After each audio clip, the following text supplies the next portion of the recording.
ছি তোক মই চুতীয়া বুলি ভাবিছিলো তই চুৰ ওলাই দিবি এটা তই ফাঁচি দিবি ওচা য'ত নেকি 399 কোটি 22,33,116টা আপি সংসাৰত আছে এটা কাৰণে ফাঁচি দিবি ওচা 399 কোটি 22,33,116টা আপি ভিতৰত 70 নম্বৰ আপিটোকে মই ভাল পাওঁ তাই নহ'লে মই জীয়াই থাকিব নোৱাৰোঁ এটা আপি কাৰণে আৰু মই মৰে নে তোৰ দৰে চেনিৰাম মানুহ আমাৰ সঁচা প্ৰেমৰ কথা কি বুজি পাবি হা মই সঁচা ভাল পাইছিলো মই হা মই সঁচা ভাল পাইছিলো মই তাই বেলেগ আপিৰ সঁচা প্ৰেমৰ কথা বুজি পা কিন্তু তোৰ মায়েৰে তোক প্ৰেম ভাল পায় সেইটো বুজি নাপাৱ তই বাৰু আজি মৰিলিয়ে তোৰ মায়েৰে কি হ'ব তই গম পাইছে নে তোৰ মায়েৰে কেনেকৈ জীয়াই থাকিব সেই আপিটো বেলেগ আকৌ ভাল পাই গুচি যাব তোৰ মায়েৰে কি হ'ব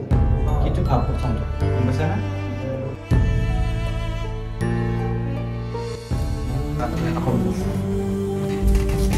চাও ভাই ভাল লাগা আৰু ভাল পোৱাৰ মাজত পাৰ্থক্য আছে তাইক তোৰ ভাল লাগিছিল কিন্তু মায়েৰে তোক ভাল পায় গম পাইছে না গম পাইছোঁ মই বহুত তই ভাল কৰিছে ঠিক টাইমত দিছে মই কিজান ফাঁচি ল'লোহে তই আহি পেলাই মোক পাপ তোমাৰ পৰা বাচাইছে কিন্তু এইগিলা আকৌ বাদ দি থেংক ইউ ভাই থেংক ইউ এইগিলা আপি তাক বাদ দি আৰু গম পাইছে না মই বাদ দিছোৱে মই তোৰ কথা শুনি সঁচাই না সঁচাই বাদ দিছে